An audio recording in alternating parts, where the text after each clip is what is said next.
5, 4, 3, 2, 1.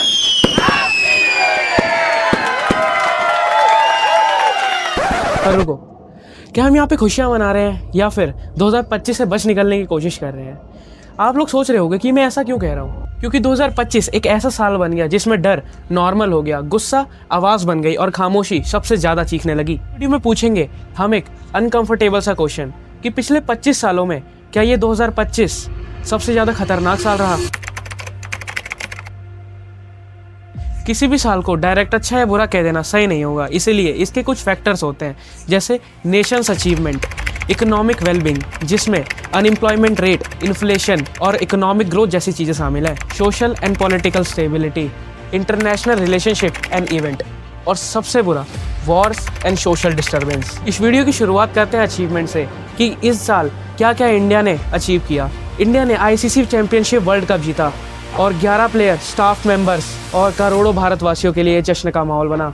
Women's और para athletes ने इस साल डजन्स ऑफ मेडल हासिल किए। पूजा जिसने 800 और 1500 मीटर की रनिंग में 2 गोल्ड हासिल किए, और सिमरन शर्मा जिसने 100 मीटर T12 इवेंट में गोल्ड मेडल और 200 मीटर में सिल्वर मेडल हासिल किया। और भी जैसे प्रीतिपाल, एकता भयन और दीप्ति जीवांजी जैसे पैरा एथलीट इंडिया का नाम रोशन कर रहे हैं। पैरा इवेंट 2025 में इंडिया ने 20+ मेडल्स हासिल किए, और खो खो वर्ल्ड कप भी इसी साल इंडिया के अंदर ही हुआ, जिसमें मेंस और वुमेंस दोनों टीमों ने अच्छी खासी ट्रॉफी हासिल की।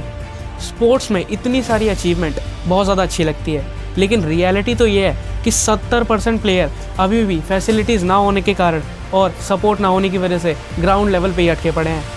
अगर हम फैसिलिटीज़ को और भी इम्प्रूव करें और अच्छा खासा सपोर्ट दें तो ये मेडल्स डबल या फिर ट्रिपल भी हो सकते हैं। महाकुंभ दुनिया का सबसे बड़ा रिलीजियस गैदरिंग रहा। करोड़ों भक्तों ने संगम में स्नान किया, जिसकी वजह से टूरिज्म और लोकल इकोनॉमी तो बहुत ज़्यादा बढ़ गई, लेकिन रिपोर्ट ने सब कुछ नाश कर दिया। अप्रॉक्स 66 करोड़ लोग आए थे, जिसकी वजह से स्टैम्पीड हुआ और दर्जनों के हिसाब से लोगों की जान गई। टेक्नोलॉजी और AI के मामले में भी इंडिया ने इस साल बहुत ज़्यादा ग्रोथ की है। लेट 2025 में इसरो ने LMV-M6 मिशन में ब्लूबर्ड लॉक 2 कम्युनिकेशन सैटेलाइट को लॉन्च किया, जिसका एम डायरेक्टली मोबाइल कम्युनिकेशन से था। इसी साल एक इंडियन एस्ट्रोनॉमर ने एक स्पाइरल गैलेक्सी को फाउंड किया और उसका नाम रख दिया अलकनंद। Indian astronomers have discovered one of the earliest and most beautifully formed spiral galaxies using James Webb Space Telescope. Named Alaknanda, this Milky Way-like galaxy existed when the universe was just 1.5 billion years old. इसी साल एक individual achievement भी बहुत ज़्यादा trend पर है, जिसमें एक 7 साल की लड़की सारा अभिजीत वार्तक ने 9 घंटे 32 मिनट तक लगातार स्विम करके 32 किलोमीटर का डिस्टेंस ट्रैवल किया। Hats off to her. उसी बीच फुटबॉल के गोट आंद्रेस लियोनेल मेसी भी इंडिया में आए। ये तो हो गई अचीवमेंट्स की बात। अब बात करते हैं इकोनॉमिक वेलबींग की कि इस साल देश ने कितना इकोनॉमिकली ग्रोथ की और कितनी डाउनफॉल में रही। 2025 में इंडिया दुनिया की सबसे बड़ी इकोनॉमीज में से एक रहा। नॉमिनल GDP के हिसाब से इंडिया 4th लार्जेस्ट इकोनॉमी की पोजीशन में बना रहा। GDP का बढ़ने का मतलब होता है कि देश की टोटल प्रोडक्शन और अर्निंग का पता लगना। पेपर पर इकोनॉमी स्ट्रांग दिखी, लेकिन जो बात याद रखने वाली है वो ये है कि GDP का बढ़ना इकोनॉमिक वेलबींग का सिर्फ एक पार्ट है, ना कि पूरी इकोनॉमिक वेलबींग। GDP कितनी भी बढ़ सकती है, लेकिन आम आदमी फिर भी गरीब रह सकता है। 2025 में सबसे बड़ा इकोनॉमिक कंसर्न रहा जॉब्स। हाँ, कुछ सेक्टर्स में जॉब्स बढ़ी भी, जैसे IT sector, digital service, construction और ऑनलाइन प्लेटफॉर्म। इन सभी जगहों पे बहुत ज़्यादा जॉब्स बढ़ी, लेकिन असली प्रॉब्लम तो ये थी कि क्वालिटी जॉब्स नहीं मिल रही थी। कई जगहों पे परमानेंट जॉब्स के बजाय सिर्फ और सिर्फ हमको कॉन्ट्रैक्ट जॉब्स मिलने को दिख रही थी। एजुकेटेड यूथ को भी एक स्टेबल करियर ढूंढने में बहुत ज़्यादा दिक्कत आ रही थी। कई एजुकेटेड यूथ के पास डिग्री हाथ में होने के बावजूद भी उन्हें स्टेबल नौकरियां नहीं मिल रही थी, जिसकी वजह से उनके अंदर स्ट्रेस, एंजाइटी जैसे चीज़ दिखने को मिली। रिपोर्ट्स के हिसाब से 2025 में इन्फ्लेशन टोटली कंट्रोल में था, लेकिन लोगों को ऐसा फील नहीं हुआ, क्योंकि जो डेली लाइफ में यूज़ होने वाली चीज़ है, जैसे कि मिल्क, वेजिटेबल, एजुकेशनल फीस और मेडिकल हेल्प, ये सारी चीज़ें बहुत ज़्यादा महंगी हो गई थी। मिडिल क्लास की प्रॉब्लम तो ये थी कि सैलरी इंक्रीमेंट से ज़्यादा उनके खर्च बढ़ गए थे, जिसके रिजल्ट से उनकी सेविंग बहुत ज़्यादा कम हो गई। इमरजेंसी के लिए पैसा बचाना बहुत ज़्यादा मुश्किल हो गया और लोन्स और EMIs का प्रेशर बहुत ज़्यादा बढ़ गया। इसका मतलब अगर बॉर्डर लाइन पे देखें तो इकोनॉमी तो स्टेबल थी, लेकिन एक मिडिल क्लास पर्सन के लिए ये साल थोड़ा सा टाइट रहा। 2025 में इंडिया पॉलिटिकली स्टेबल था। इलेक्शन टाइम पर हुए, गवर्नमेंट गिरी नहीं, कोर्ट्स और पार्लियामेंट दोनों सही से काम कर रहे थे, कॉन्स्टिट्यूशन और इंस्टीट्यूशन फंक्शन कर रहे थे। लेकिन कोर्ट और पार्लियामेंट ने हमें ये दिखाया कि डेमोक्रेसी पूरी तरीके से स्टेबल थी। लेकिन स्टेबिलिटी का मतलब क्लीन पॉलिटिक्स तो नहीं होता है, और सारी प्रॉब्लम यहीं से शुरू होती है।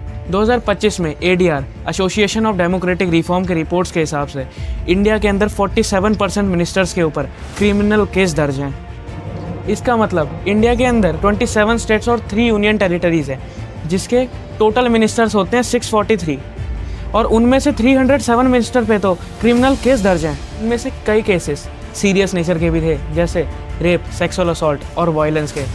ये सभी नाम किसी एक पार्टी से बिलोंग नहीं करते, इसमें सभी पार्टी के नाम दर्ज हैं, जैसे कांग्रेस, BJP, DMK, TDP, आप, सभी पार्टियों के नाम, प्रज्वल रवाड़ा, कुलदीप सिंह सेंगर, राहुल ममकुतथिल, इतने सारे नाम हैं कि एक सेपरेट वीडियो निकल सकती है।